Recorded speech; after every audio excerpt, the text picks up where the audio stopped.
Hi, I would like to talk about what I think the best class in the game is. So, this is going to be a video that covers all of the melees, all of the secondaries, generally what makes them so good, and the primary purpose of this video is going to be breaking down all of the talents. Now, some people may have an issue with me saying that Psyker is the best class in the game. Some people would be quick to jump and say, well, what about Zealot? And yeah, Zealot is like pancakes. He's impossible to fuck up, he's really basic, and there's only so much you can do with it. Whereas Psyker is like French toast, in that the best you've ever had is going to be like way better than everything else, but most of it's gonna suck, and it's kind of hard to actually make it work at that level where it's consistently super good. Anyway, this analogy sucks. Let's get into the video now. Soulstealer is insane. Also, I'm going to read out what every node does, so feel free to push this video off to your second monitor. I know people like doing that with these longer videos, so this video is going to be pretty friendly to that. Replenish 7.5% toughness on warp attack kill. This is one of those nodes that really just leaves me scratching my head as how it got okayed. Dude, this node could be like 2 or 3% and it would still be worth taking in every build that isn't, Gunsight. Every build that's getting warp kills. So this one talent is just like better than all of Oghren talents combined when it comes to getting toughness, and this is a 1-point investment at the top of the tree. I just feel the need to point that out when people say Oghren doesn't need any buffs. Anyway, so look at my toughness if you would. Yeah, just like one cast of the Inferno Staff in the Psycanium got me 85 toughness. Now, keep in mind that hordes in like Havoc and Auric Maelstrom are like 6 times larger than these little crappy practice packs in the Psycanium. And you just, the realization kind of hits you. Wait a second. This is one skill point, and you just got 80 toughness in 2 seconds, fighting like a 1/6 as many enemies as you would to potentially gain the toughness back from. And then you start asking yourself questions like, how did Oghren get approved again? Anyway, Quietude is just basically an auto-include in everything. I can't think of a single Psyker build that doesn't want this. Psyker's all about pogoing his toughness up and down, up and down. And Quietude giving 5% is actually a really big deal. So I'm going to go from 100 peril to 0 peril here. And 1, look at how fast this is. And 2, look at how much toughness this gives me. So we go from 0 to 56 toughness there. And by the way, that's with no talents, no increased base toughness, no nothing. So 5% toughness back. Also, you consider we have Venting Shriek, where one button takes 50% toughness, or I'm sorry, peril away, and it gives us 25% toughness. Yeah, this node allows you to sit behind cover, build peril, then quell peril for toughness back. Like, you can see me doing this right here. And that's, like, pretty effective.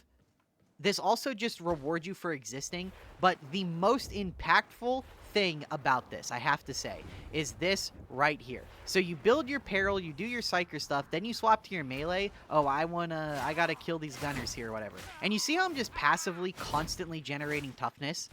So between the ability to just click a button, get 25% toughness back, get toughness back in cover, it also allows you to get toughness back just for existing while your peril's passively going down.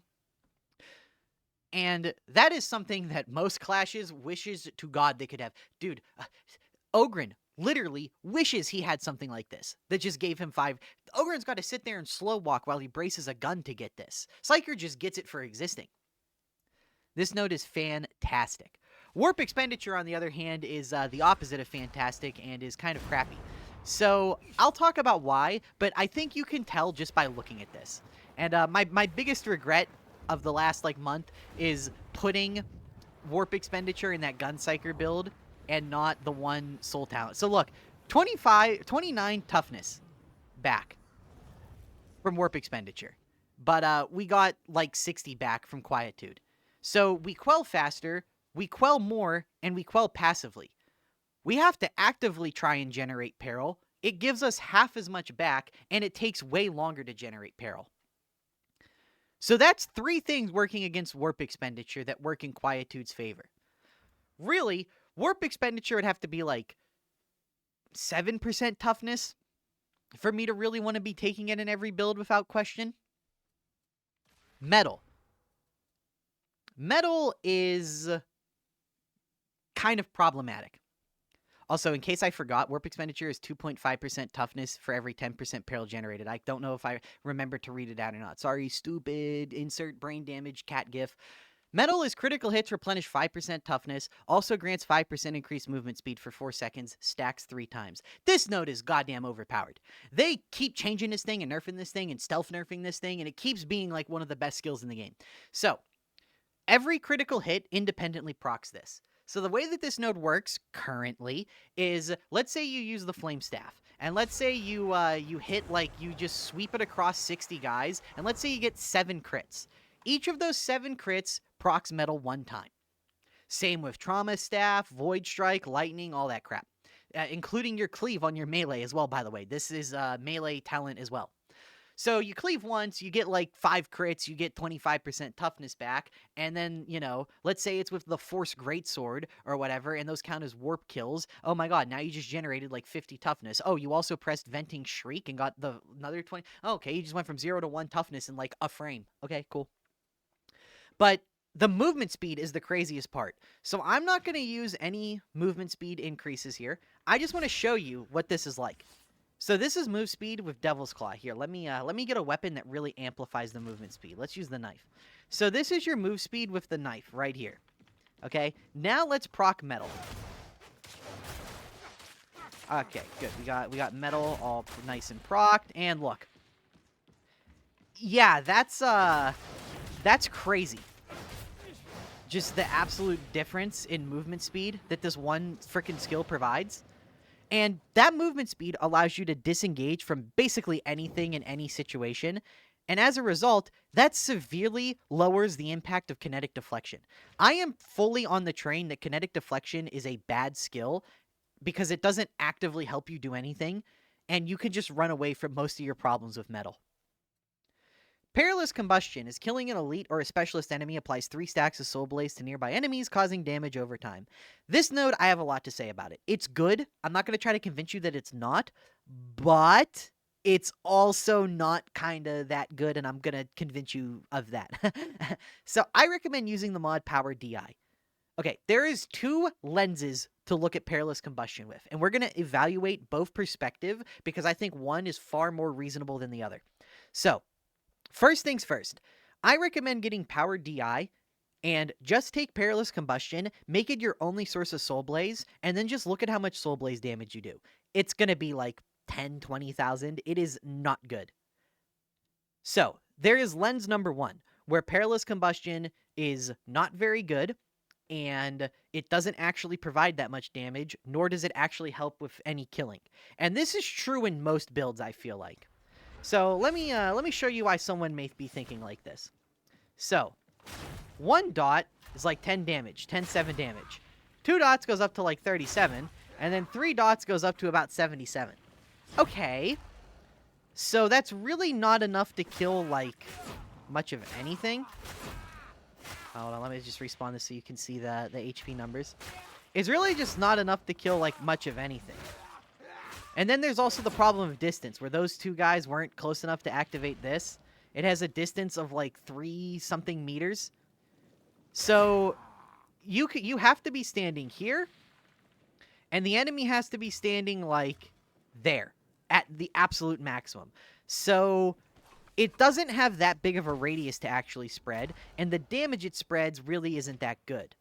But, and this is a rather large but here, you could take, if you're going to specialize from dots. Now, this is the other perspective. So that's the anti-perilous combustion perspective. And I think if you're not going to spec into dot damage, that is right. I think that's a good way of looking at it. However, I'd like to propose an opposite perspective. If you're gonna, let me hold on. Let me just fix this right now. If you're going to be using perilous combustion, what would you actually want from this node? Well, Souldrinker exists now and is actually pretty decent.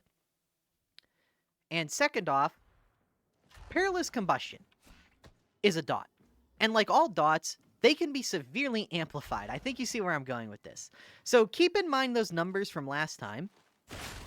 And now take a look. 1 dot does 15. 2 dots does 57. 3 dots does 125. So you can see how just by adding Scryer's Gaze and making our weapon more specialized for dot damage, we're not even counting Warp Rider or actually stacking Gaze or getting Destiny stacks, just the bare minimum. Just speccing our weapon to amplify dot damage and using a few stacks of Gaze to get raw base damage increase, which you can also get from like these as well, by the way. Right here. You can also get this from warp charges. So this is not like a gun psyker exclusive thing. You can do this with staffs as well. Staves. You can very rapidly make it so that just like... Oh, sorry, I just muted I hit my Discord mute button. You can very rapidly get to a point where like one of these stacks, just one kill, is able to actually put in decent work. Now, I know this isn't a good showing because I don't have Destiny stacked or anything. But, like, as you can see here, just killing 2 guys is going to be enough to kill this. And in a situation like this, I've noticed through power DI that perilous combustion actually adds 50 to 60,000 damage in this Gunpsyker build. And that's actually pretty good. Hey, man, 1 skill point that adds 60,000 damage... If I could take that across all 30 skill points, that's like 60,000 times 30. You know, that's like 1.8 million damage just added from skills alone. Hey man, that's a pretty good deal to me. And let me offer a third perspective, because this is kind of the noob perspective. People will say, what about shotgunners or big rager packs? Those big packs generally don't actually end up mattering at all for this node, because even if you kill 7 shotgunners in like 3 seconds, shotgunners die so quickly that, like, who cares if you spread this dot around? It's never going to stack up to a high enough point to where it actually kills them. That's actually, like, the worst use case for this. The best use case is if you're playing a Purge build or a Scryer's Gaze build and you can just kill like 2 Maulers or something and that just eliminates like 10 guys around you. That's the actual best use case for this. And lastly, perfect timing. 3% warp damage for 10 seconds on critical hits, stacks 5 times. Again, this is another example of a node that's kind of mandatory for perilous combustion, at least most of the time. So you get a critical hit, and now your perilous combustion does 15% more damage. Okay. All right. Oh, yeah. Oh, hold on. One last thing I want to mention about combustion. Thanks to the existence of Souldrinker, this is just a free 5% extra toughness. So now you get 7%, you know, in like a Purge Staff build, for example. You know, let's say you're taking a Purge Staff build where you also take Souldrinker. Don't really think that's a good idea, but we're just going to use it as an example. You get 7% for killing an enemy, 5% for hitting them with a crit, 5% for just getting rid of the peril that you generated, and now 5%, an extra 5% for killing them thanks to perilous. And it's just, it just gets out of hand very quickly. Anyway, perfect timing is an auto must include for every single warp damage build. Like, if the staff is your primary way of dealing damage, you just take this without question. Because staffs benefit from crits a lot, more than most weapons in some cases. So you always want to be critting. Every enemy hit by a staff procs their own chance to get crit. And, like, it just leads to a situation where one attack will end up procking this, like, 3 times. And also proc metal, like, 3 times. Thank you, Fat Shark. By the way, Ogren's supposed to be the tank. Anybody remember that guy? Alright. Let's talk about these. Brain Burst is one of those things where the worse you are at the game, the more you hate it and don't recognize its usefulness. So Brain Burst is great because, 1, you can right-click to hold it, and then immediately just spend it on the first elite you see, and that will kill them, which, you know, generates peril for you to quell, gives you soulstealer, you know, potentially metal. Like, it works with all this, but primarily it gives you peril pre-engagement for 1 with the warp rider, and gives you a free warp charge.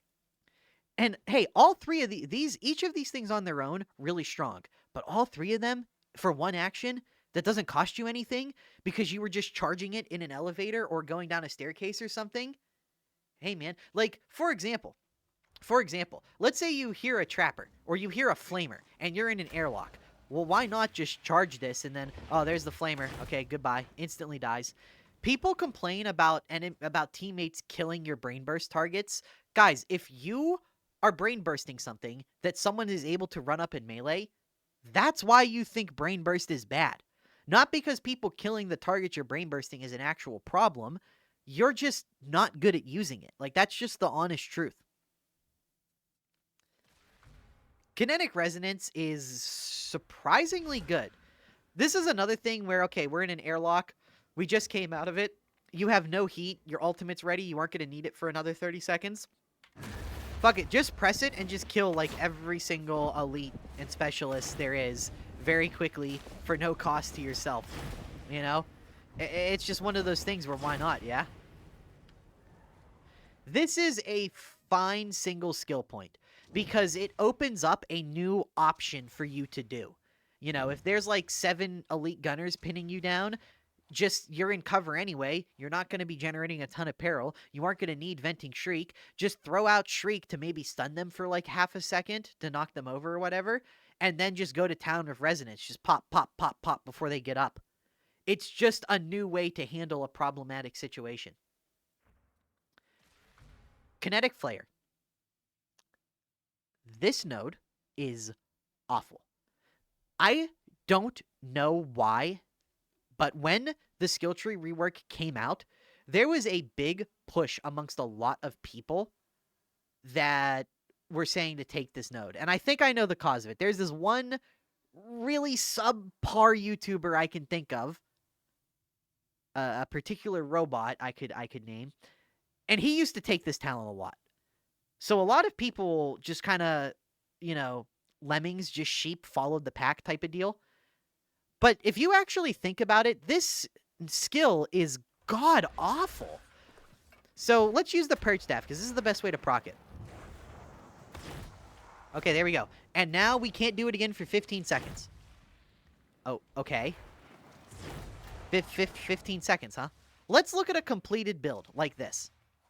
Let's say we wanted to take, you know, let's look at this. Let's say we wanted to take, you know, we'll jump this for a second. Let's say we have a spare skill point and we want to throw it around. Well, why would we take kinetic flare? You know, we could take warp expenditure for slightly more toughness gen, battle med for very small chances to lower some peril. Maybe we could take Wildfire just so we have more targets to get Souldrinker with. Maybe we take kinetic deflection. You know, maybe we go over here, get less peril. Go over here for just flat range damage. Maybe we take 20% move speed. Warp unbound so we get to carry our stacks with us for 10 extra seconds. It's competing against all of that. But instead, kinetic flare. Okay, well, what does kinetic flare do? It does brain burst once, which is 1500 damage. And it does that 1500 damage with a cooldown of 15 seconds. Not 15 seconds per target, 15 seconds universally. Okay, 1500 damage on a 15-second cooldown is 100 DPS. 100 DPS. To put this into perspective, that is like adding that much damage to your build just passively. Okay. Am I supposed to want this? Like, I don't understand why you'd ever take this. 10% chance means you have no actual means of targeting out the one guy you want this to proc on. Then you consider that after it procs, you have to wait 15 seconds for it to proc again? Like, what? This skill is garbage, dude. Like, I'm sorry, but it is one of the worst skills in the game, and it has been a giant meme since the skill tree rework. Like, it has been a huge goddamn meme. This skill, people recognize this skill was really bad from day one. Because even when it activates, let's say there's a horde of, like, 12 ragers attacking you, right? Okay, well, ignoring the fact that I just killed that guy before it even activated once. There you go. Okay, cool. You did half the rager's health bar. There you go. That is the actual reality of kinetic flare. And if you take this skill, I just want you to understand this. This skill is half a rager's health bar, maybe every 15 seconds, possibly. That is how you would describe this skill accurately to someone who knows nothing about it.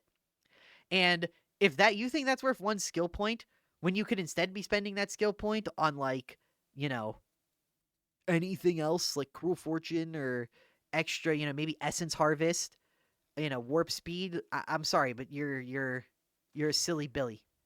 You're a silly Billy, and you should be locked up from society. You should be taken off the psyker LFG channel immediately.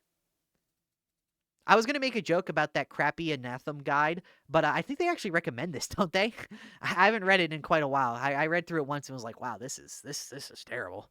Anyway, smite. So smite is one of those controversial things. Smite, okay, I learned something. I learned some social speaking skills. Smite is, we got to do compliment or feedback sandwich here. We got to start off with something good. There is a really good way to use smite that I quite like, where you weave it after a melee hit, just like you would a saale, to stop anything. This allows you to swipe, stop the trapper. This allows you to swipe, no rager. This allows you to, like, okay, let's say you run away, okay, kill the dog, swap, hey, get off my teammate, and then spam this, and then you just interrupt them so your teammates can start their combos on them. That is a very good use of smite. Okay. But you and I both know that's not how people use smite. The reality of how people use smite is like this. Guys, get him, guys, get him, guys, look, guys, they're stunned, get him, guys, they're stunned, guys, please, guys, where are you? Guys, I'm sitting in my bubble and I'm holding 5 poxwalkers still. Please attack them. Also, please take my tips seriously, guys. It's, smite is not very good. Smite is the biggest noob trap. This is a noob trap JTC fell into. This is a noob trap that one Pebbles guy fell into. Smite has a lot of problems. I guess we'll just go down the list, because there's a lot of YouTubers that have made themselves look a little silly Billy talking about smite. Smite is objectively not a strong tool or a good tool. It is not disliked because it is too strong or trivializes the game. It is hated for 3 reasons. 1, it stops the game. It doesn't trivialize it, it stops it. Because there is nothing difficult about fighting hordes. Even if it's hordes of poxwalkers or like hordes of crushers and bulwarks, there is nothing difficult about dealing with these guys on their own. There is a problem where darktide is not difficult unless specials are in the back doing something to disrupt you and force you to move around, while a horde is on top of you, constantly making it so any mistake gets punished, while armored guys exist to try and suck up the space, giving you less room to maneuver around the denial of the specials, while these guys chip away at you. So, smiting on its own, just smiting poxwalkers does fucking nothing. It does no damage, it provides no value, it doesn't help anyone in any way. That is problem number 1 with smite, is that it doesn't actually contribute anything to the game. You are taking yourself out of the game, no longer contributing to the damage or anything, and you're doing that at the cost of actually helping the team in any substantial capacity. The second reason why it's hated is it shuts off the best things in the game. Duelist and reciprocity, precog, and riposte. Let's say I'm playing veteran, and I'm playing weapon swap veteran. 40% of my crit chance, 45% of my crit chance, and like 30% of my DPS comes from dodging enemies. If you're playing zealot with duelist, like 20% of your DPS comes from dodging enemies. So if you are going to say, I'm going to hold the enemies with smite, and you're playing with like a veteran and like 2 zealots, you basically just took away like 30% of the team's damage. Actually more, because you're not attacking and you're a psyker. So you're genuinely taking away like 40-50% of the team's damage because you can't contribute. You're turning off the best abilities of your teammates. And that combines to a situation where what used to be a group of 4 is now outputting what the damage they would if there was only 2 of them. But you weren't smiting. So the final problem is I didn't choose to deal with your smite bullshit. Smite is the only thing in the game where it forces your teammates to play around it, because if you run up and smite a horde that I'm fighting, I don't get to choose to not engage with smite. You have decided that you would like to play smite, And in doing so, you are going to force your smite onto me, and I get no say in the matter. So you force a very slow playstyle on people. You slow the game down to a crawl when it doesn't need to be and isn't actually benefiting anyone, and it doesn't provide any useful contribution to the team. Because the moment things ramp up, let's say you're smiting and then a gas bomber throws, well, now you have to stop smiting. Okay, well, rip RIP Smiker, you know? Now those guys that you were holding back just come flooding in, and like what didn't need to be a situation at all is now a situation, it's just a situation that doesn't need to happen. And then there's a fourth little hidden problem. Smite just makes you a bad player. This is just objectively true, and I know some people aren't going to care about this, but it matters to me, so I want to bring it up. The amount of players that just choose a bubble, choose Smite, sit behind their teammates, drop bubbles behind their teammates, and then sit there. Smite disables most melee, and bubble disables most gunners. If you play Auric Maelstrom and you only play bubble Smite, please do me a favor and just try to play like a staff build just one time. I'm willing to bet you die within like 5-10 minutes because you just don't know anything about how to play the game because you're not playing Darktide with this ability. And the reason why that matters is what happens if your teammates die and now you have to pick up a little extra slack? Well, Smite already pushes extra slack on your teammates by virtue of you not contributing. And now, if you actually have to do something that isn't Smite, you aren't going to have any fucking idea how to do it. And this is the double whammy. If you're good and can play without Smite, guess what? Why are you smiting in the first place? You'll kill things. If dead enemies are the best crowd-controlled enemies, dead things can't hurt you anymore. So if you have the capacity to play well and to kill things fast, why would you stop and smite? There is just literally nothing positive about Smite. It is like a crab bucket ability, dude, where it just drags everyone down to its level. And it's not even to mention that it's not even good. It doesn't even do damage. Look at this.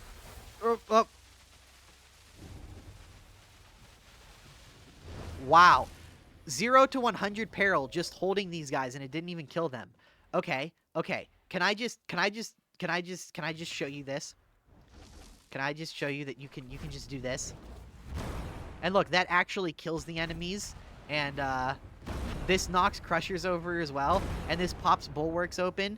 Trauma Staff is just Smite, but better in objectively every single way. It is literally just better Smite.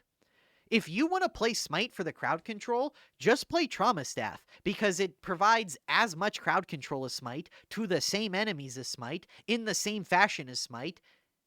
Just, it doesn't turn their AI off, so people still get to play the game and activate their dodge buffs. And it's just, it also provides damage to the team as well. Like, it's just better in every way. Smite is a terrible ability that shouldn't exist, mostly because it impacts other players in a toxic way. If you were going to use Smite, you would have to use Lightning Storm, which is increase the number of times your Smite jumps by 1.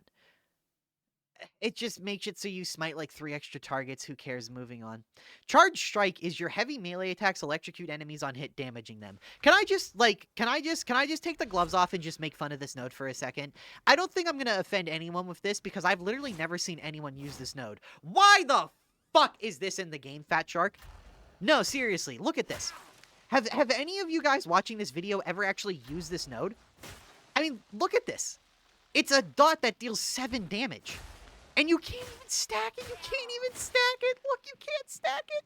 In fact, if you just like spam heavy attacks, it like, you see there's like this weird, it stops. So let's say you wanted it as extra damage versus something like, like an enemy with a lot of health.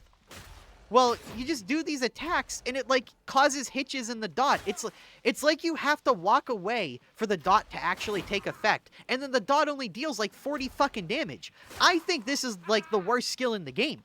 This is so terrible. This is the only skill in the game where there's literally no way to use it. There is no build that benefits from this. There is nothing. I cannot think of a single positive thing to say about this node. This is the worst node in Darktide. And it's so fitting that it's a fucking smite modifier. Because smite is like the most toxic thing in darktide. So the worst skill in the game belongs to the most toxic, useless ability in the game. Fat Shark, you need to do something about smite. You cannot just let this shit go. It is...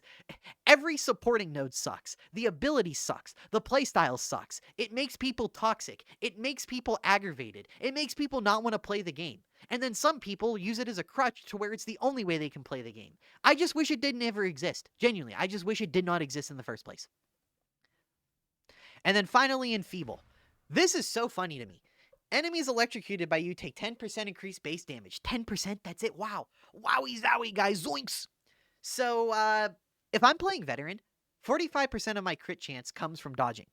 And if I'm using precog as well, like 20% of my DPS comes from dodging. So you know what? Make this node say enemies electrocuted by you have 40% increased crit chance, like critical hits taken against them, and plus 30% increased base damage. You might say, Tanner, that sounds grossly overpowered. I would just respond by saying, yeah, and that's what you're taking away from the rest of the team by using smite. So if you think what I just said for a change there sounds too strong, just know that thing that you think is too strong is what you're turning off every time you use smite.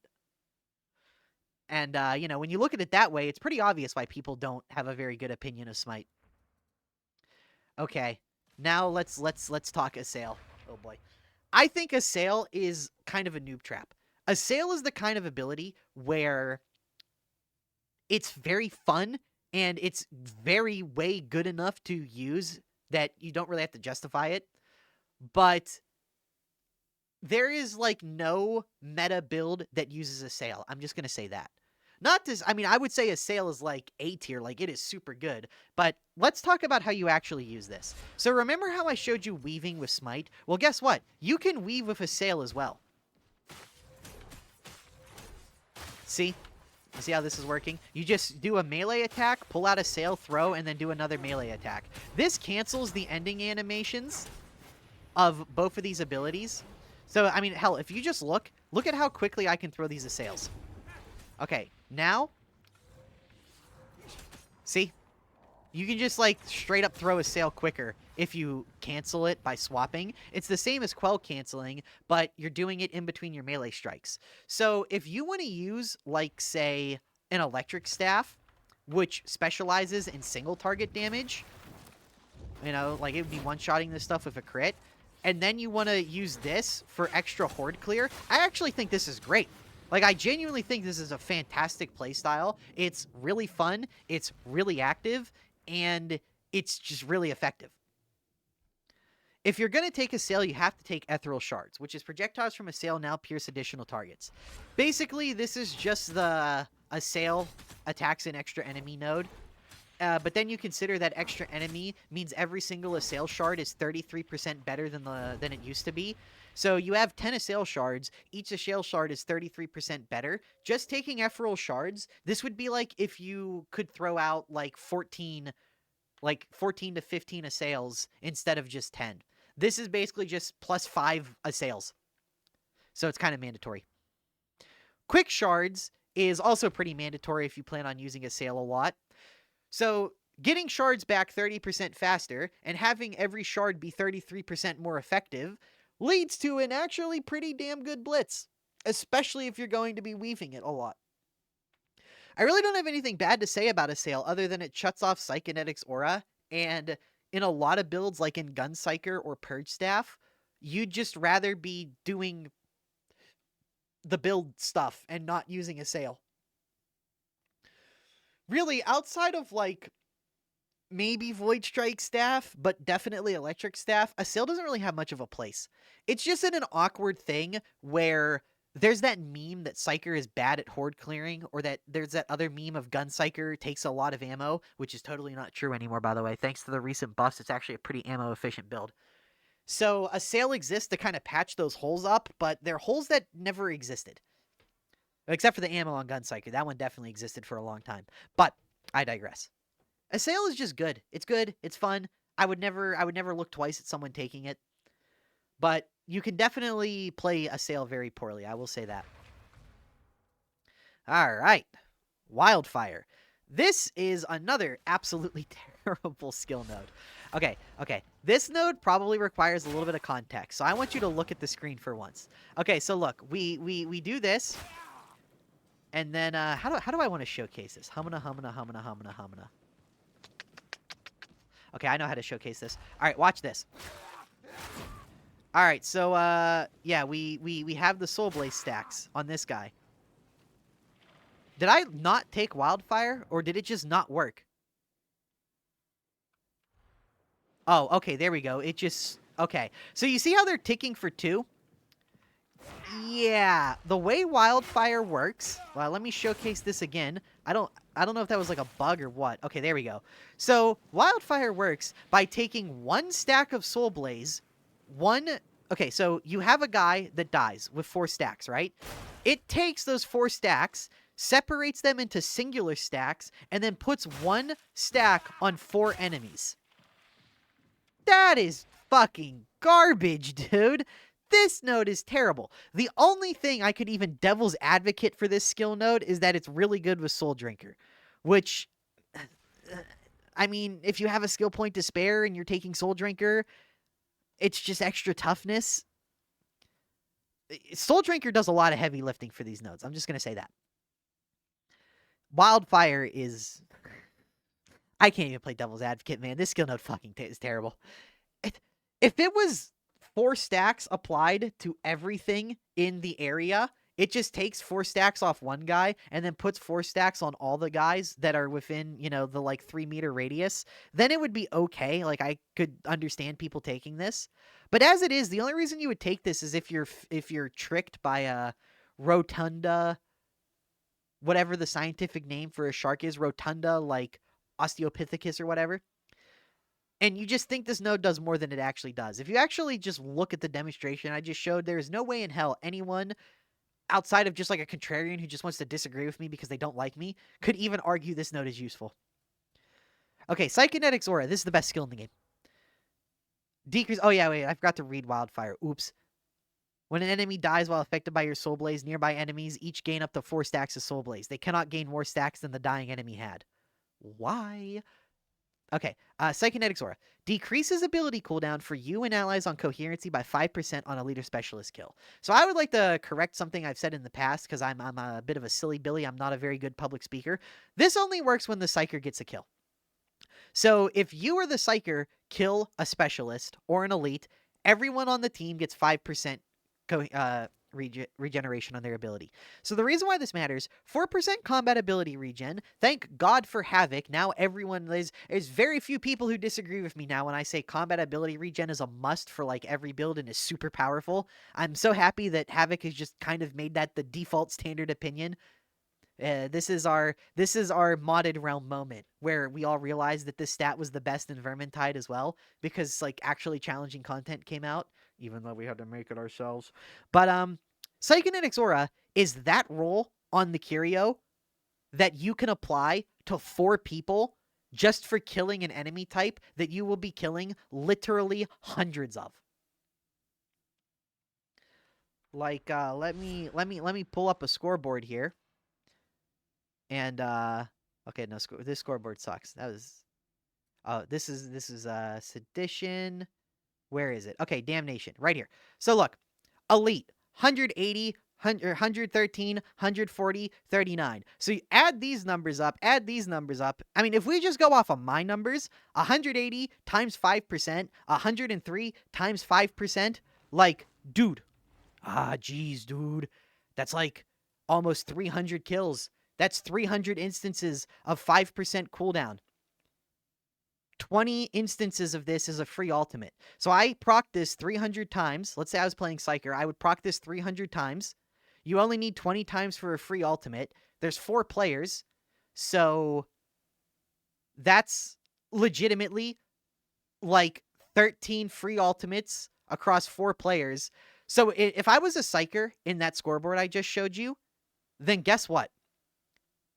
There would be 50, roughly, I'm just gonna round up here, 50 ultimates given out for free from this one skill node. That is like literally like 50,000% cooldown offered by this one node. This node is so overwhelmingly overpowered that you have to consider the fact that a saale locks you out of it is a huge opportunity cost to pay for a saale. Like, this is the main reason why a saale's not involved in any meta builds. Because you will never, ever match the value of 50,000% fucking alt cooldown. Like, I'm sorry, but you just can't. Also, it's not 50,000. It's like, it's 1,500% alt cooldown.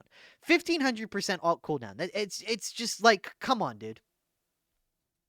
Okay, mind in motion is whatever.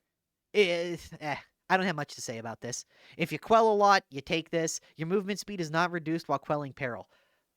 Okay, if you're going to move and quell and just, you're only going to staff, this is kind of a noob's node.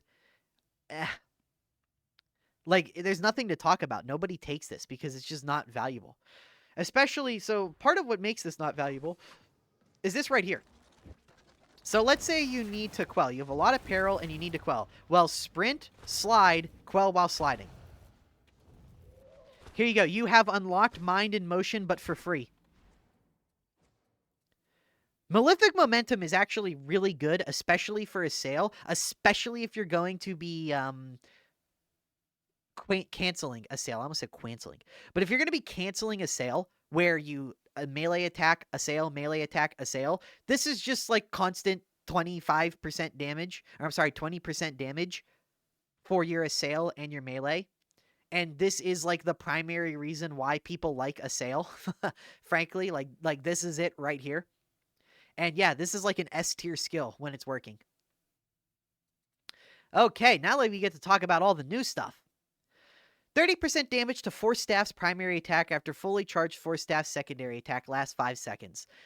Ball Psyker is a fucking crazy build, and honestly, Ball Psyker, once the macro shenanigans with Surge Staff gets nerfed, is probably just gonna, you know, just be like this.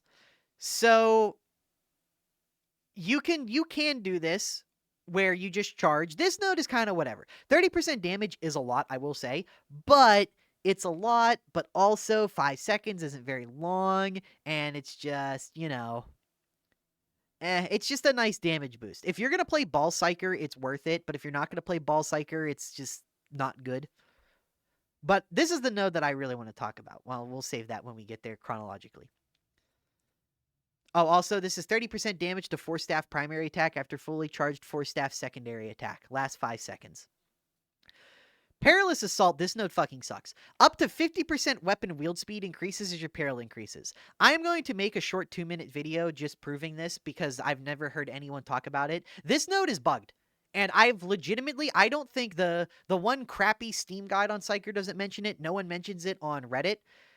This only increases your wield speed by 30%.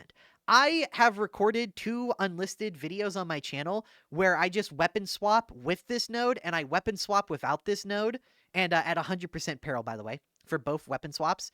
And it only reduced the wield speed by like 12 frames.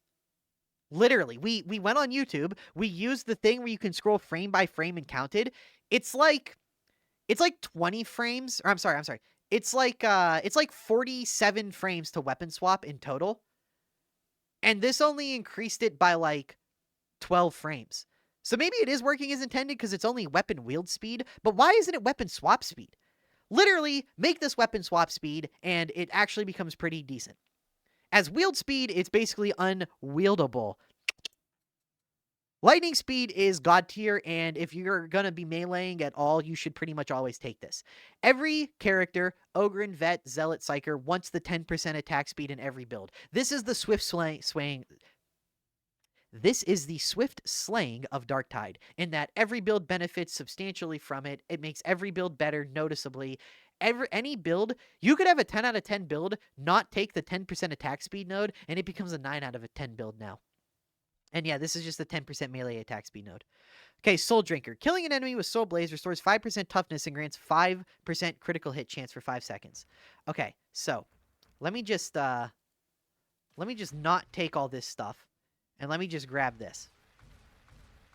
Souldrinker is a node that just... It's like the one Halo 2 song, you know, it just blows me away. Let me spawn a Poxburster. This is a node that I really wish I had talked about when I was talking about gun psyker. Because just take a look at this. And this gives a lot of value. I mean, look. Like, this is clearly a very powerful node, yeah? If you're going to be spreading Soul Blaze through perilous combustion, this just means that, you know, let's say you kill one guy and like 4 guys get the fire. This just is a permanent 5% crit chance and a permanent, like, every kill is, you know, you're going to get like 20% toughness back from the perilous combustion guys because you were going to kill them anyway. Souldrinker single-handedly makes it so that Wildfire and perilous combustion, not like actually killing enemies, isn't a fatal critical design flaw of the node. So let me show you what I'm talking about here. Let me just put this. Now, mind you, I have no form of toughness generation other than Souldrinker. And, I mean, look at that. You know? Like, that's pretty good. Then you consider it also gives crit chance as well. I think this node is crazy good. And the more I play with it, the more I think I'm a silly Billy for not mentioning it. Alright. Empiric Shock. 6% warp damage taken by victims of your Force Staff's primary attack. Max stacks 5, lasts 10 seconds. This is just good. Especially if you're going to put Surge on your thingy. Like... Oh yeah, that's right. Carapace now. I'm not going to do any quell cancel shenanigans with like macros and shit. I'm just going to shoot these guys. And I mean, you can see the damage just keeps going up. So, our good establishment buddy, Mr. E, once said that this is bad because you don't want to, you know, attack them 5 times to really benefit from it. The problem with that is 6% damage is not a lot, but 12% damage is actually noticeable and hits a lot of breakpoints. And then, you know, it goes up to another 6%. The fucking game crashed. The fucking game crashed. The fucking game crashed. And I cut it. I cut it out so no one would get the satisfaction of knowing it. I cut that shit out. Fat Shark, I'm gonna send you a goddamn bouquet of flowers that actually is just a hidden nest of locust loci. And they're gonna burst out. And they're gonna eat your goddamn cables. Anyway, what was I saying? Oh yeah, Empiric Shock. So, the reason why Empiric Shock is just good is because... scaling damage is good. And I mean, look, going to like, you know, the upper 200s, starting at 130 damage and ending at 200 damage per hit, especially when you consider the scales with crit and headshots and all this stuff. Yeah, it's, I mean, you can just see for yourself. By the time this shit is done, your body shots are doing headshot damage. The only thing I'd like to see about this node changed, really, is that instead of it just being one target, it was just a buff. Maybe make it last 5 seconds so that it's balanced. And maybe take, like, 1% damage off. So you're taking 5% damage off and having the duration. But it's just a constant thing that as long as you're attacking, you're gaining this. Though that would probably be ridiculous. Especially when you consider that you could just do something like Channeled Force. And then, you know, you can start doing, like, crap like this. You know, and then you start throwing out like 300 damage things.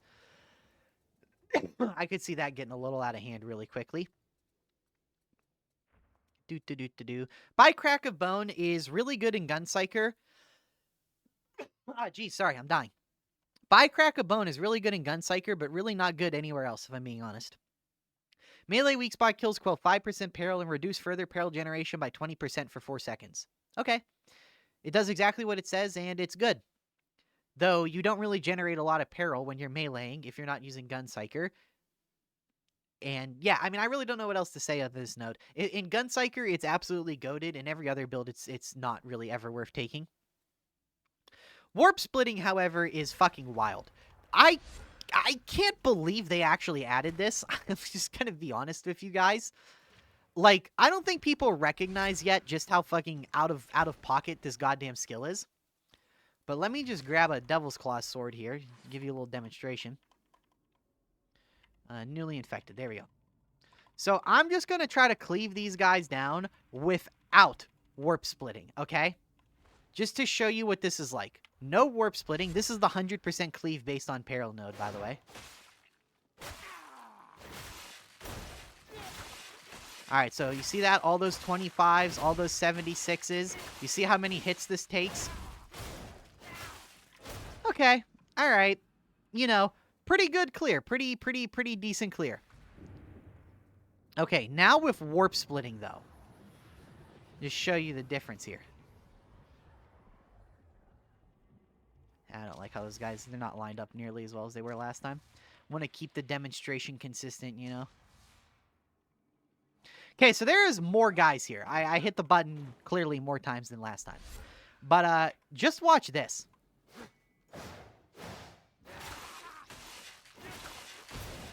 So you can already see that I'm hitting much bigger numbers on more targets, and they died twice as fast. Yeah, so any questions? I mean, is this not a fucking, like, absurd, crazy node? Then you consider that, like, that wasn't even at red peril, so we were only getting half of the effect. Half of this effect doubles your horde clear. So the full effect, like, quadruples your horde clear.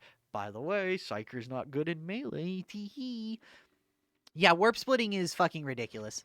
This node goes goofy, dummy, stupid hard. Okay, now let's talk auras. Kinetic presence is fine. It's just not good. 7% damage versus elites is not really ever going to be useful to hit any breakpoints, so it's just kind of wasted damage. Yeah, it's just wasted most of the time.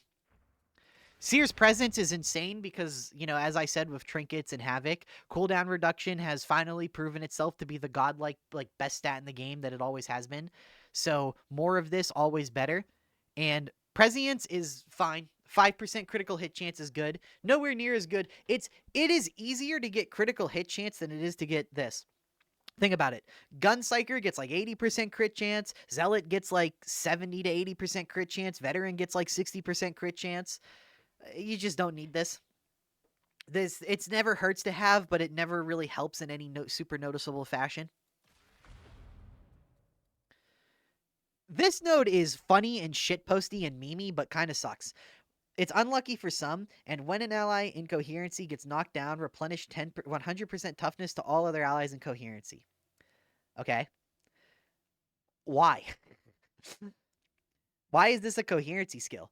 For you to benefit from this, you need someone to die in coherency, by the way. They need to go down in coherency. And then you need your other teammates in coherency with the guy who just died to something, which means whatever killed him is at immediate risk of killing you because you're in coherency. It's just, dude, even if this skill just straight up said when an ally is knocked down, all allies replenish 100% toughness and stamina, I would still say this node isn't very good. Like, I would still give it like a 0, or not a 0, like a 1 or a 2 out of 10 if I had to rate it. But right now, it's just like a peak shitpost. This node literally encourages you to follow your goddamn friends around and just try to get them to die so you can get your toughness back from it. S tier shitpost node, D, F, garbage, E tier trash actual usable node. One with the warp is gain toughness damage reduction of 10% to 33% based on your current peril. And, I mean, once you hit, like, yellow, orangish peril, you're gaining, like, 25% of the effect. Or, I'm sorry, 25%, like, damage reduction. So, since you always want to be at 50% or more peril to spam venting shriek anyways, you always want to be at the 25% baseline. I mean, it's just constant damage reduction. You take this and I literally don't think there's a single psyker build that doesn't take this node, actually. I genuinely just don't think it exists. This node is just so much value constantly for one node. This was even one of the nodes in the beta for the game, this skill, when there was like crappy like pick 3 skill trees. Empathetic Invasion is god tier. I have multiple videos showcasing this node, so I'm not going to spend too much time talking about this. But critical hits count as dodged against ranged attacks. The way this works is if you get a critical hit, you get 1 second of gunners not being able to hurt you. Okay, so that means gunners are wasting their time shooting you and not your teammates. This means as long as the crit chain doesn't end, which it's psyker, you're like the most critting class in the game. So as long as you chain crits on the class that can chain crits the easiest, you don't have to worry about gunner damage or those gunners hurting your teammates. Okay, alright. Yeah, alright, okay. Alright, I'm sure that's balanced. Oh yeah, and if you ever get an unlucky streak, you can just react quickly to the sound cue of not getting a crit and then just dodge slide. Anticipation is a node that I have to talk about. So, first off, +1 dodge is actually really nice, especially on the dueling sword where you're dodging a lot and the dodges are really good. Also, something I want to point out. So, 1 meter away, and then we get 3 meters, and we're like about 70% of the way to 4 meters. Then we take this off. Now, notice how we're about the exact same distance. This is a bit of a misconception. This 50% dodge duration doesn't actually mean that it's, you know, like a bigger dodge. It means like the iframes on the dodge are extended. This is basically the difference between a medium roll in Dark Souls and a light roll in Dark Souls. This node could literally be renamed light roll. That could literally just be the name of this node, and I think more people... Unironically, I can't believe I'm saying this, Fat Shark is so fucking garbage at actually, like, explaining what things do in their game, that if you unironically just said, yeah, it's like going from medium to light armor in Dark Souls, more people would have a better idea of what this node actually does than their in-depth explanation. It's magic. It's magic. Vita Helvek, you know, us Swedes just have the magic touch. What can I say? All right, moving on.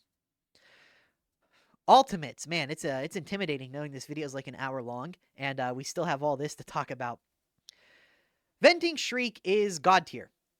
So, Venting Shriek quells 50% of your peril immediately, and it might as well always apply 6 stack of Soul Blaze, because this is the main reason you're using this. So, Venting Shriek is, on its own, interesting. Sorry, tongue-tied. Venting Shriek quells your peril, and that's the primary, like, use case of this, is getting all your peril down. But then it also does that, and we're going to talk about that in a second, because that's the main draw of this, but not usually the thing that most people are benefiting from the most, which is part of why I said psyker can be really good or really bad. So, oh yeah, it's also worth noting that it does knockdown, and I swear to God it does more knockdown the more power you have. This is just, maybe I'm just going schizo. But, so that's what it does against the Crusher when you have full peril. Let me just let the Crusher reset his stagger. And then if you have no peril... See? I swear to God. Now, Alright, I'm fucking calling it. Yeah, the more peril you have, the more this actually staggers things. So with full peril, it staggers, like, all the Ogrins, like, really easily. And it fully knocks down, like, everything else.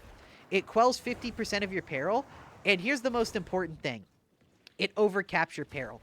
I'm sorry, it overcaps your Soul Blaze stacks. I'm not going to go into detail in this because I've got a whole bunch of videos talking about this now. But...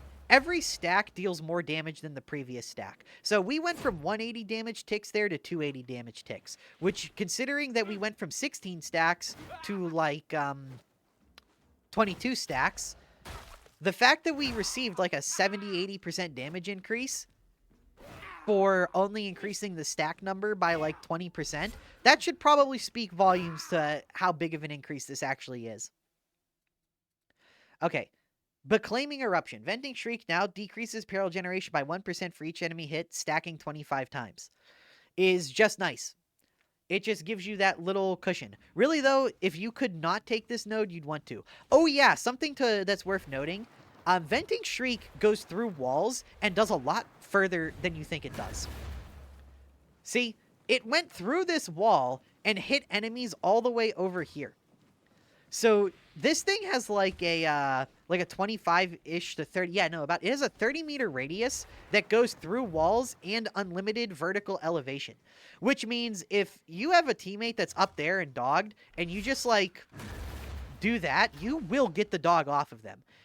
So because this goes through the map, you could literally, if a teammate is dogged 30 meters away. Even if they're through, like, walls and a staircase, you just pop Venting Shriek and the dog gets off them. Bonk. Bonk.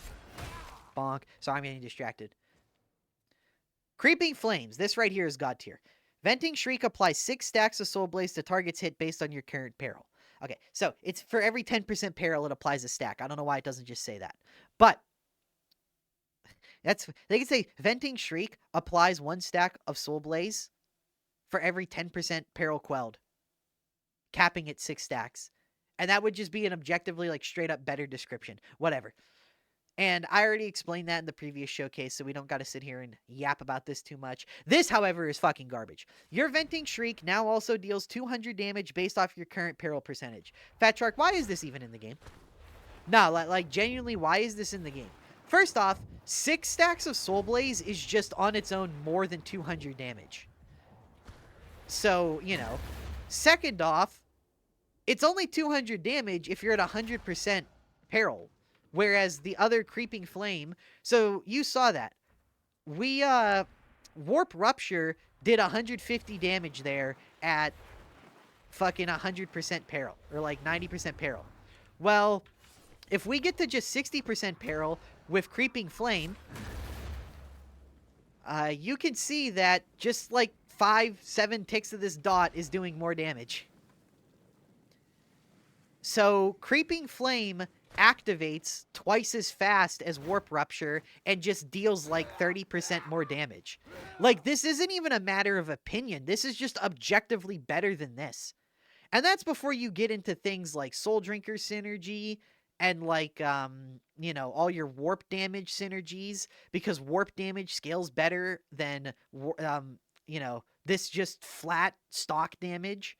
Like, I just, Fat Shark, you really got to give this node a pass, another look at, because literally, if we just look at these 2 skill nodes in a vacuum, this is one of the rare times where one choice is just objectively always better than the other.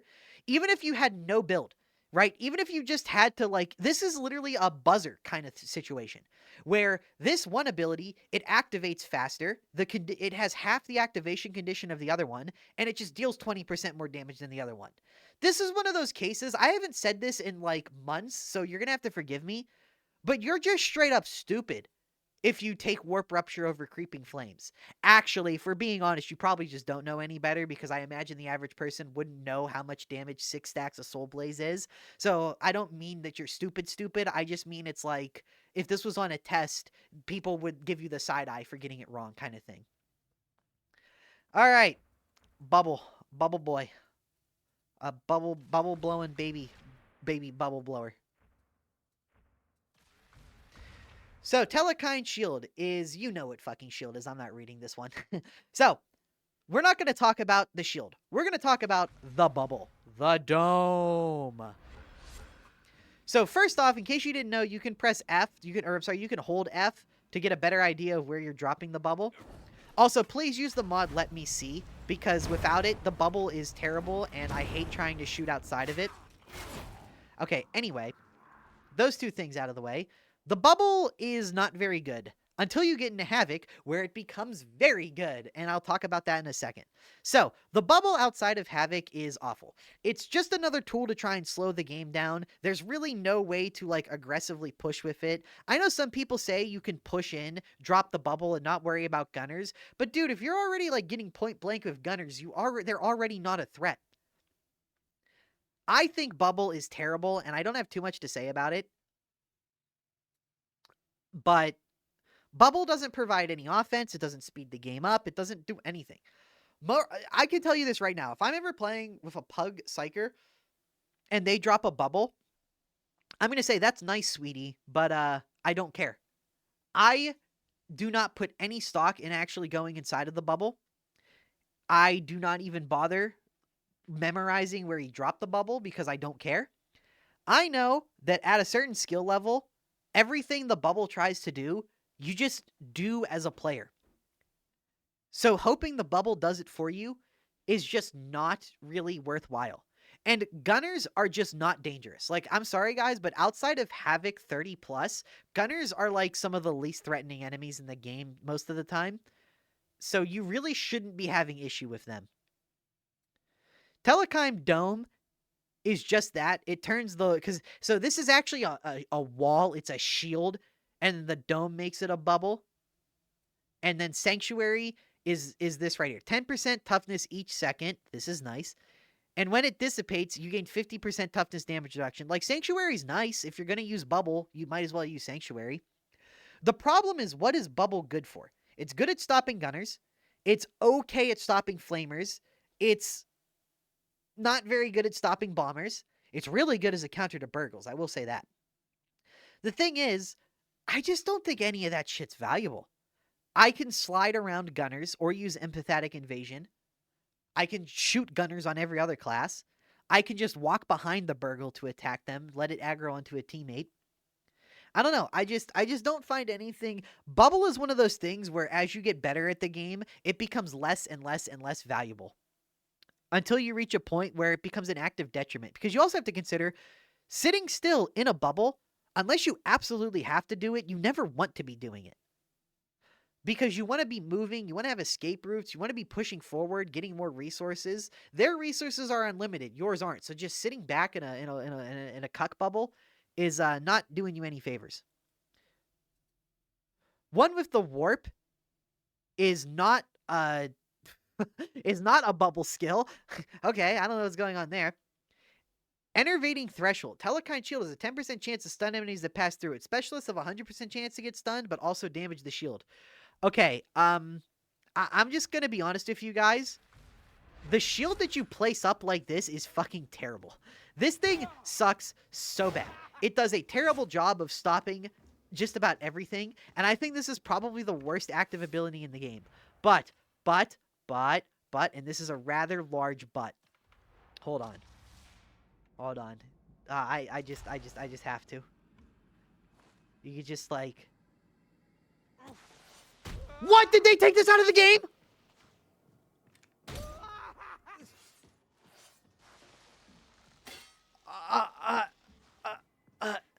Does it not stop charges anymore? Does it at least still stop mutant charges? Hold on. Wait. Everything in this video pauses for 2 seconds as I figure this out. Because this used to just like... Enemies used to just bonk against this if they were charging you. They would just bonk, and it was really, really funny. Okay, it at least still works for mutants. Mutants still bonk. But yeah, that's basically the only use case for this, literally. Is there's, you're in like a waves of mutants thing, and you just, churn. There you go. Funny. Oh yeah, also that. Sometimes they bug out and they just charge through the barrier anyway. That's another problem with Bubble. Bubble's buggy as fuck, dude. Sometimes you think, oh, that gas can's not getting in the bubble. It's out. He threw it outside of it. And then it epically trolls you and gets inside the bubble. Fuck Bubble, dude. All my homies hate Bubble. Okay, Scryer's Gaze. Where to even begin with this one? Oh boy. So, Scryer's Gaze immediately gives you 10% damage, gives you 20% critical hit chance, and it gives you suppression immunity. For every second in Scryer's Gaze, you gain 1% damage up to a maximum of 30%, which stacks with the 10%, by the way. This effect lingers for 10 seconds after leaving the gaze.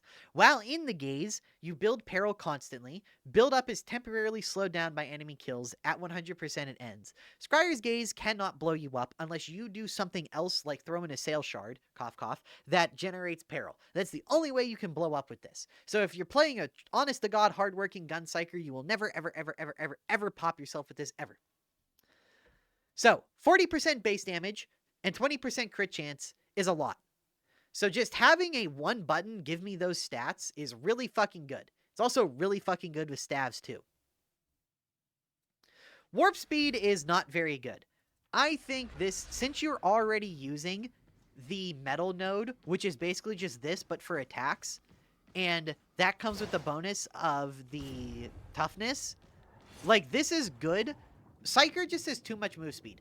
Metal, warp speed, destiny. You can get like 60% move speed. Really just pick one. Metal, warp speed, or destiny. Pick one, maybe two, and then stick with it.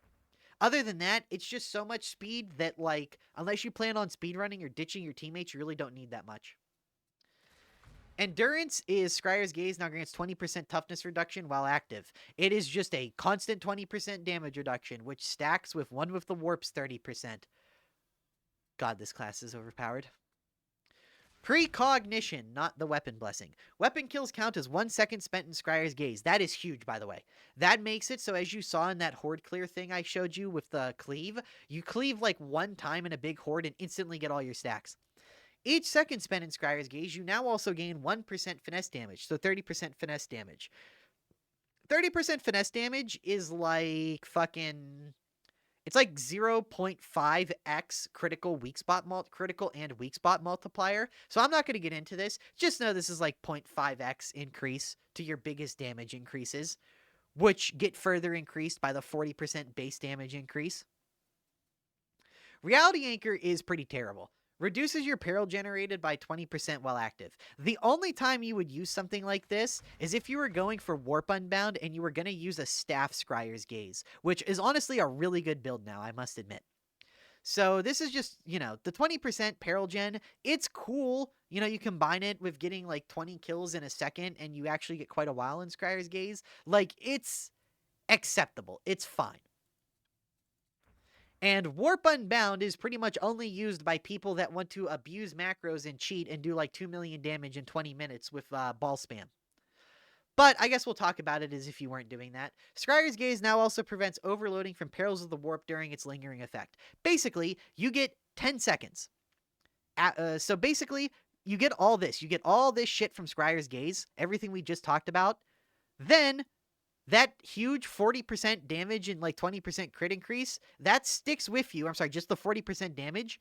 Basically, this node just says give you 10 extra seconds of 40% damage. That's basically how you read this node.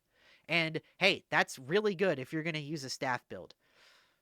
It's just kind of not good on anything but a staff build. And the only staff builds that are really making use of this are ones that are literally cheating with macros that let you attack faster than ever intended. All right. Solidity is, I mean, it's solidity, dude. You can just kind of, it does what it says on the tin. 30% faster quell speed. Oh, I will say this does kind of invalidate the quell speed as a stat, because quell speed as a stat just isn't that important.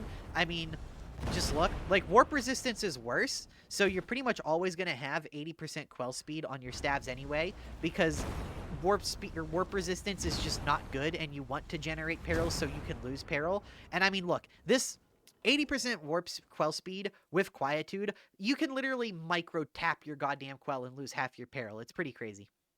Puppet Master is 50% radius for your coherency aura. Coherency sucks. It's a bad mechanic. Don't even worry about it. It's not important. All right, now let's talk about the things that are interesting. Oh, no, wait, I'm sorry. Let's go row by row. Warp Rider is also really basic. Deal up to 20% damage increases as your peril increases. This is just like a constant 15% damage on average. If you're playing Psyker properly, this is literally just reads as everything the Psyker does is plus 15% damage, which, by the way, stacks with perfect timing's 15% damage. So yeah, if you're playing any form of a staff Psyker, you basically just have a permanent 30% damage bonus going. Like, okay, sure. Crystalline Will, overloading through Perils of the Warp no longer knocks you down, but you still take the appropriate corruption damage. Oh, so you just lock a wound with corruption for killing myself. I don't think I need to explain why this passive sucks, right? This passive is terrible. Just don't blow up, lol. Literally, I think this passive was only made for the penance, dude. Okay, kinetic deflection. This is a skill that I really want to talk about because I think this skill is one of the most overrated skills in Darktide. So as long as your peril isn't red, blocking an attack causes you to gain peril instead of losing stamina. And it's only 25%, so it's like 75% block cost reduction. Okay, this sounds really good, and I'm a champion of block and stamina, but that's just it. If you are using a +3 stamina curio, think about it like this. Have you ever been in a situation with just about any other class where you were using a +3 stamina curio and you've ever said to yourself, darn, I really wish I could block 70% more here. I wish I was using 3 +3 stamina curios instead of 1. No, you've never said that? Yeah, neither have I. And in fact, I've never said there, dude. The amount of times I've said, "Man, this +3 stamina curio was the only reason I was able to block all that," only happens one during ragers and two if I'm reviving someone. And basically, unless you're gonna kite a demon host, try to stick a really nasty revive, or you just plan on blocking like 12 rager combos in a row for some reason, kinetic deflection doesn't actually do anything because blocking isn't exactly active. It's just something you do while you try to get your bearings and find a safer way out of the situation so you can start doing damage again. It just doesn't do anything. Oh, also, I debated it, but I decided against it. The first time I made this video, I said that this allows you to block a crusher overhead. I said that as a meme, like in jest, but people took it really seriously. And God, I want to make an April Fool's video saying that again. Tranquility through slaughter is insane. So 4% on ranged crit hits, 4% dropping of the perils. So let me just show this off. Oh shit, dude! Oh shit, what up? All these dudes are attacking me. So, yeah. You can see how it's going to take me quite a while to actually lose my peril here. Even if I just focus on, like, tap firing, just to let the dot do the killing, like, it just massively, massively, massively extends the amount of time you're in Scryer's Gaze. Non-warped range critical hits quell 4% peril. This is, like, the gun psyker node. If you gotta kill, like, 30 elites, and you pop Scryer's Gaze, you pull out your ranged weapon, this is just like, hey, buddy, be in Scryer's Gaze as long as you need to. The skill node. Okay. This is in contention for one of the worst nodes in the entire game. Okay? This skill is fucking atrocious. There is one build from a guy called Meow where he uses this with the Force Greatsword to great effect. But outside of that, I have literally never seen a single time where this node did literally anything other than hurt a build and make it worse. Okay?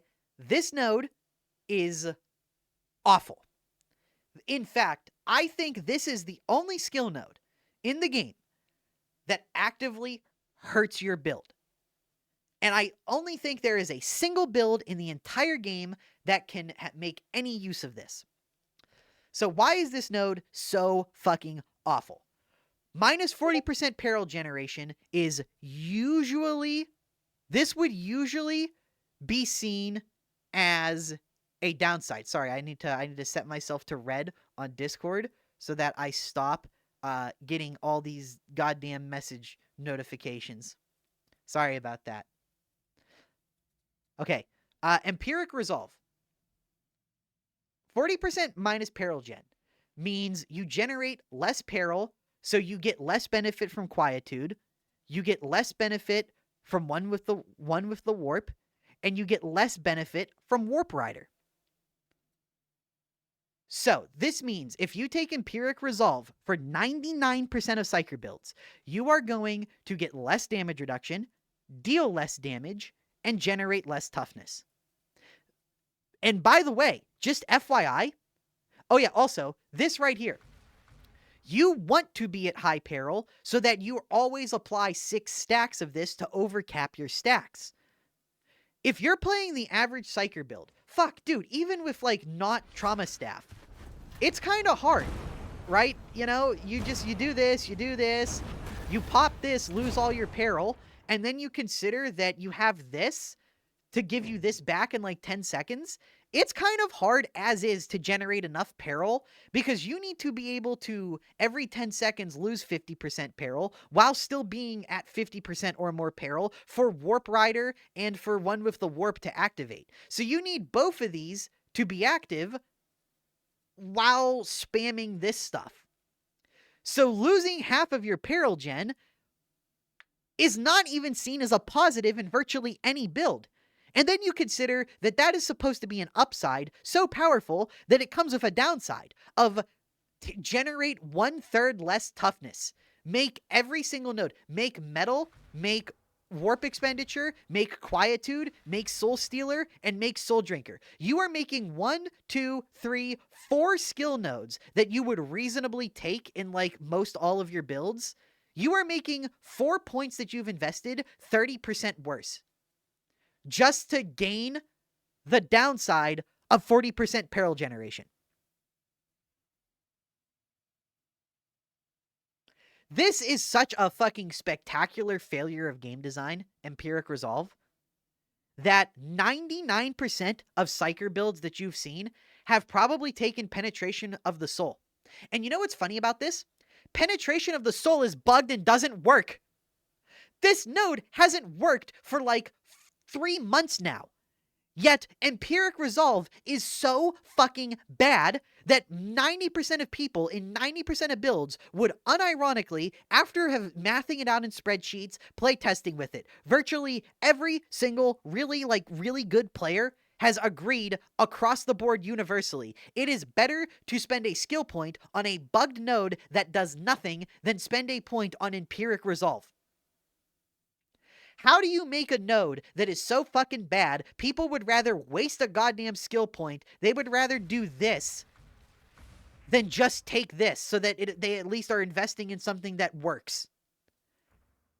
Penetration of the soul is 10% rending on warp attacks when above 75% peril. When this node works, it's going to be fantastic. And it's just going to be another reason why you want to be at high peril, because 10% rending will go a long way for your dots, more than anything else. True aim. This is an ability that I caught a little bit of flack for on Reddit the other day. So true aim is not good on Gunpsyker. It's only good with the Void Strike staff, or if you have no crit chance. Because if you see here, all of those yellow numbers there, those are all crits. And the way true aim works is you get 5 headshots, then the 6th headshot, or I'm sorry, the 6th attack is a guaranteed crit. Now, there are some people that have a misconception about this node. Crit chains make this node worse, not better. Think about it. If you crit in intervals of 2, and 6 is a factor of 2. Okay, you follow me so far? If you crit on the first attack, and then crit on the third attack, that's 4 guaranteed crits. So if you crit on the 4th attack, or I'm sorry, if you crit on the 5th attack, so you crit on the 1st, you crit on the 3rd, and then you crit on the 5th, the 6th attack that would activate this crits regardless, which means you just wasted a skill point by investing in true aim. Because 2 is a factor of 6, and this works on every 6th attack, and when you crit with a recon lasgun, you're critting in factors of 2, it creates this situation where you now need to not crit on the 5th attack or the 6th attack in a build where you have like 60 to 70% crit chance, so you need to lose a coin flip that is weighted for you to win, but you also need to lose it twice in a row for true aim to actually do anything. Okay. So you need to lose a 60% chance flip twice in a row for true aim to not effectively get wasted. Now, if you're using the Void Strike staff, it's pretty good. I'll say that. It's pretty good. Surety of arms is 25% reload speed while below 75% peril. On reload, generate up to 25 peril based on the percentage of the clip restored. Basically, the less ammo you have, the faster you reload and the more peril you generate. This is just 25% reload speed, so for Gunpsyker, you kind of always take it. To be fair, if you took true aim for like the 1 in 10 times it actually works because you just don't want the extra peril from this and you don't care about the reload speed, like you're using the columnus, I would say okay, that's fair. All right, let's talk keystones. I don't have too much to say about keystones. I don't expect this to take very long. So, warp siphon. Killing an elite or specialist enemy gives you a warp charge for 25 seconds, stacking 4 times. Your next combat ability spends all of them and reduces the cooldown by 7% per warp charge. Okay, so it does exactly what it says on the tin. You get this new resource called a charge every time you kill a specialist or an elite. And anytime you use Venting Shriek, you take 7% ability cooldown off the Shriek per charge. Now, that's not what makes Warp Siphon nutty. What makes Warp Siphon nutty is all this shit. So, minus 6% peril gen reduction for each warp charge. Inner Tranquility. This node is pretty bad. You just, again, you don't want the minus peril generation. It's just not worth it. Ironically, if you could take Scryer's Gaze, Empiric Resolve, and Inner Tranquility, that's like the only way these nodes could like actually be used. And that's if you were doing some really weird gimmick where you wanted to have like a minute-long lasting Scryer's Gaze. It's just, oh my god, you have to rack your brain so hard to try and make these minus peril gen nodes work. This build is, this node is aight though, because it doesn't come with a penalty. It's basically Empiric Resolve with no penalty. If you are a new player and it's like training wheels for you to never blow up and just mindlessly cast more, I guess it's okay. But outside of that, it's pretty terrible. You can't optimize with this node.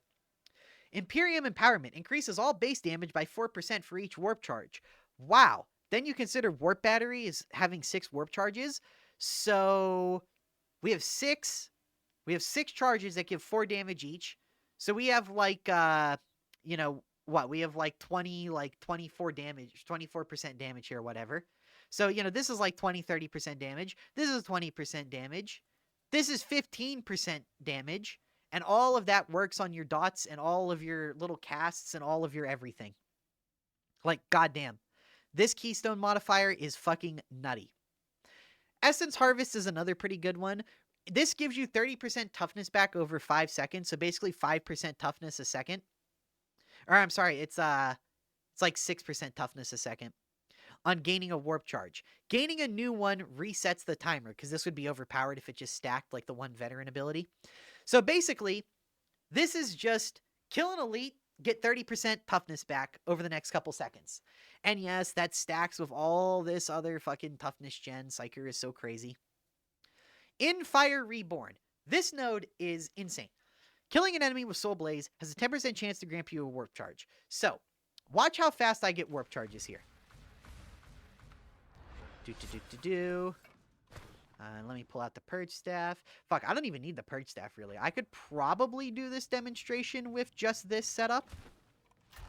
Ooh, I need a...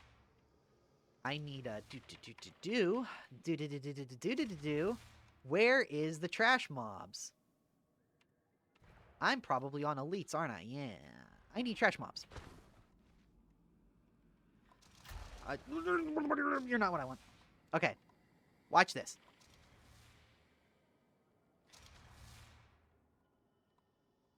And then let's throw just a few little these guys in here. All right, now watch this.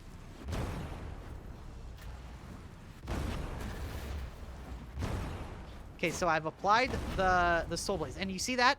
You just need enemies to die with Soul Blaze. Even if it's not by your hands, you still can just generate this. And then generating it increases your damage, which helps you kill more, which helps you generate more, which, you know, lets you spend this more aggressively, because now we have a 15-second cooldown, and then we just reapply Soul Blaze to everyone. And then, so the way the combo works is you apply your Soul Blaze with your staff crit. So you use like Blazing Spirit or Purge Staff or Perilous Combustion. You use any primer. Perilous Combustion is a primer. Blazing Spirit is a primer. So you prime the enemies, then you kill them. Those kills give you warp charges. Then you Venting Shriek. Venting Shriek applies a bunch of Soul Blaze to everything. And now if even your teammates kill those guys, each of those kills has a 10% chance to restock your warp charges to let you cast again. So this creates an endless snowballing loop where every 10 seconds you're getting more warp charges, and it's just a never-ending snowball.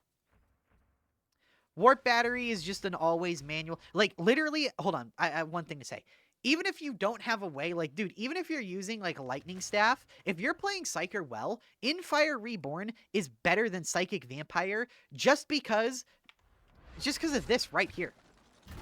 You build up your peril, and then you just, like, boom! And now, all this shit that dies, all has a 10% chance to proc. And then you consider it an actual mission, you hit way more guys than that. So while that's going on, you focus on sniping the elites while your teammates are killing that shit. Oh, fuck. While your teammates are killing that stuff that you just dotted up, you know, now you focus on killing this stuff. Oh, and then, by the way, did I mention killing this stuff also procs this, which gives you and your allies their ults back, which lets you spam this even harder. Psyker is a snowball where the more he gets going and the more actions per minute you can sneak in there, the better he gets. And Psychic Vampire is just kind of bad. Whenever you or an ally in coherency kill an enemy, you have a 4% chance to gain a warp charge. I don't know, man. I don't know, man. Seems kind of gay to me. Coherency is a bad mechanic. This keystone actually sucks. There's that one like Valeria guy on Reddit who always says you should take this over Wildfire Reborn. Dude, please stop. That's just straight. I know you're like a data miner and stuff, and you think you know everything about the game, but like, just use some common sense here. You kill an enemy, you have a 4% chance to gain a warp charge. Ally in coherency kills an enemy, you have a 4% chance to gain a warp charge. Okay, well, if I venting shriek the horde, then all of my allies are giving me a 10% chance to give it. And they don't need to be in coherency. So purely by having venting shriek, you invalidate the existence of this. Because Wildfire Reborn applies to all enemies at all times, just like this does, but it's more than double the chance. It's like 2.5 times increased chance. And you don't have to be chained to coherency. There is no universe where Psychic Vampire is good while Wildfire Reborn exists. I'm sorry, there just isn't. All right. Yes, sir, Bob. Let's talk empowered psionics. I don't have too much to say because this is kind of shit. Kills have a 7% chance to empower your blitz. Empowered brain... Look, man, all right, if you want to read this shit, just pull me off the other monitor for 2 seconds and just look. Yeah, you got all that? Okay, cool. None of this really matters. The brain burst isn't good enough on its own for all this stuff to really make it super viable. Good for boss damage, but you're not spending a keystone to occasionally get some benefit. The smite damage increase is like the most notable thing about this. I'll say that. But even then, so remember, smite does like 20 damage a tick. 200% damage increase on 20 is 60. So it kills a poxwalker after like 5-ish ticks. So you need like 5-6 ticks to kill a poxwalker. Okay. Well, it takes about 2.5 seconds to do 6 ticks. It's acceptable damage, but it's definitely not good. And a saale gets the best here. The base damage increase to 150 is nice. And not consuming any charges is hella nice. So basically, it just makes a saales free, do a shit ton more damage, and gives you a free saale shard. That's fucking awesome.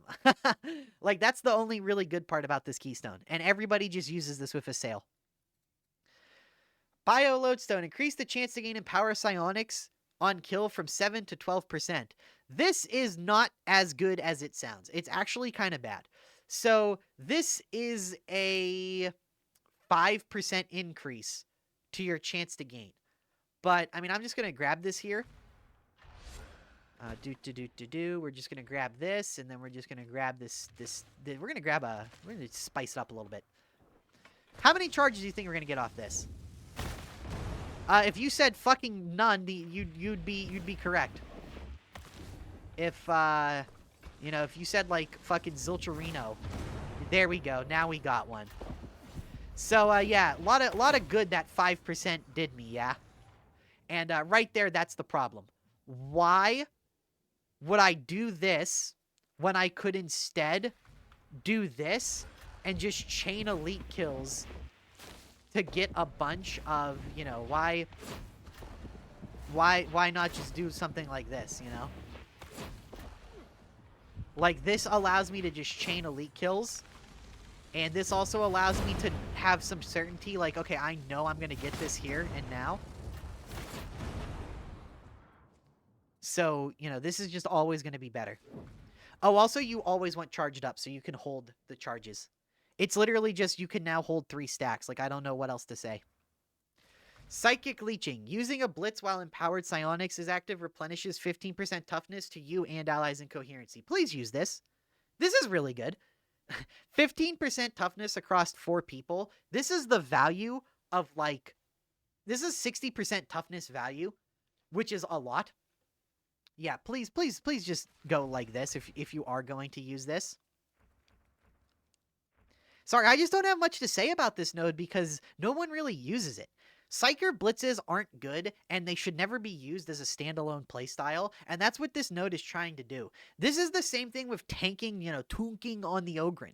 It's not a goddamn playstyle, and just giving us some half-assed, like, one keystone support doesn't create it into a playstyle. It just confuses people. Disrupt Destiny is my favorite keystone in the game, and I will not hear slander otherwise. All right, so here's how Disrupt Destiny actually works, right here. So, enemies can get marked. Enemies that are marked, you have been marked. Once an enemy is marked, okay, well, you know what? First, I want to dispel myth that this is inconsistent. Disrupt Destiny is incredibly consistent now. In fact, with Locked and Loaded, they've made it a little too good, actually. So now, the way it works is if it's available to activate, so every, like, 5-ish seconds, if there is an enemy in your line of sight, it does not matter if they are through a wall, if they're through anything. If there is an enemy tagged in the player's LOS, they will automatically force a mark onto them. So you see how I can just kind of chain this? Now, I will say the Psycanium's a little weird where you have to, like, turn enemy AI on because it's based off their AI packages. And that's part of how it works. If an enemy, like, if their AI package is, like, on and in your line of sight, like, it's going for it. Secondly, here's everything that can get marked. All of this shit can get marked, all of them can get marked, and all of this can get marked. Basically, everything that isn't an Ogryn can get marked. Ogryns can't be marked, specialists can't be marked, and these trash mobs can't be marked. So every single elite can be marked, and every single, like, special trash mob can be marked, and every single gunner can be marked. There you go. Okay, as for what it actually does, you kill an enemy, you get movement speed. You kill an enemy, you get toughness back. Each stack gives you 1% damage, 2% critical damage, and 2.5% weak spot damage. And every time you would lose a stack, you just lose one stack. So, you have like 150 seconds with 15 stacks. So, Disrupt Destiny is one of the biggest damage increases in the entire game. On top of being a movement speed increase that also replenishes your toughness. Okay, so this keystone gives you a lot of defense in the form of movement, and it gives you a fuck ton of damage. So, let's talk about the keystone modifiers. Perfectionism. I have to play this. I'm sorry. Hold on. I have to. Here's my problem with it. As a base, it has a 4-second duration. And then over here on the left, perfectionism, you can get up to 25 stacks. Holy shit, can you imagine? Well, no, you can't imagine, because there is no way in fucking hell that you can kill enemies fast enough that you can kill your Disrupt Destiny target, like, every 2 seconds and actually get these stacks up to 25. There's no way. There's no way. Sorry, Mystery. That clip is just too funny. Yeah, you got flashbanged by my, all my LTG soundboard copy paste. Sorry about that. But listen, man. Okay? The point is, there was a time when that used to be true. That used to be true for most of the game's life. Because you would lose one stack in, like, 5 seconds, and zip, they would all go away. So it was kind of unusable, I'm not gonna lie. But now that you only lose one stack instead of all of them, as long as you're above 15 stacks, perfectionism is giving you more value than lingering influences. So if you want to use perfectionism, you have to use, not Purloined Providence, Cruel Fortune. This way, you get 2 stacks for every kill. I'm sorry, you get 3 stacks per kill. Sorry, I've just been talking for like 2.5 hours straight. So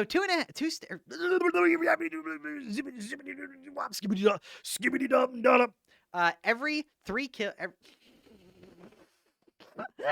I'm not cutting this. You get to sit here and listen to all of this.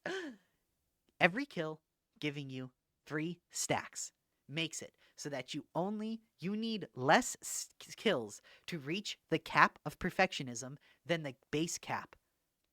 And that is why Cruel Fortune exists. So, you get 4 seconds per stack. If you lose 3 stacks across 12 seconds, Cruel Fortune makes it so you can only kill one enemy and you get them all back. If you look at it that way, Cruel Fortune is basically just adding Lingering Influence to Perfectionism's damage bonus.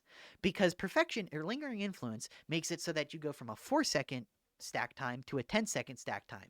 Well, if we count the 2 extra stacks gained by this as an 8-second increase to our stack time, because we assume we're making 3 stacks per stack instead of 1 stack, this is literally just lingering influence while enabling the 10% or the 10 extra stacks of this, which gives you like 70% more effect of already one of the best keystones. Christ, okay, there we go. Maybe I should write scripts. And Purloin Providence is just kind of bad. 20% chance every time you kill to quell 15% peril. I try to defend this node, but it's just bad. Someone showed me the math. It averages out to like 2% peril quelling. It's just not good. 20% chance to quell 15% peril when you kill the marked target. No, just don't take it. It's just not worth it. All right, let's talk weapons. The Moonlight Greatsword is amazing. I'm not going to comment on how it should be built. I mean, look at mine. Brother, ew. Look at mine. This shit does not see that much use. But knife, combat blade, Rashid axe, force swords. Force swords are good. Blaze force greatswords are good. Knives are good. Dueling swords are good. Rashid axes are good. Dueling swords are pretty much always going to be built with either thrust, uncanny, precog, riposte, with some perk combination of unyielding, flak, carapace. Combat blades are the exact same as dueling swords, just without thrust. And I'm not going to comment on these. Blaze force swords are primarily used and built like this, where you either use flak, carapace, or unyielding, though most people just kind of go flak, carapace with this. Some people will go like infested damage to increase dots while they're holding it. And blessings, people usually use, where is it? Where's that motherfucker deflector at? People usually use like deflector and uncanny, or like slaughter uncanny, something like that. Really, it's hard to go wrong with a lot of this. Like unstable power is also really fucking good. Like I've seen people use unstable power and uncanny and it be really good, or like deflector and unstable power. Look, man, it's really fucking hard to do the Blaze Force sword wrong. Basically, if it says it increases your damage or strength, throw it on. If it's a perk that increases your damage versus a very common damage type, throw it on. And then it's just a force sword, and force swords are already really good. So, you know. And as far as weapons go, every single staff is like S tier and borderline breaks the game.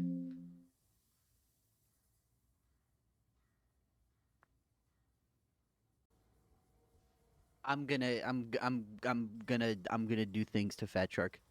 Okay, so basically, let's just quickly get this over with so I can upload this, because that kind of soured my mood.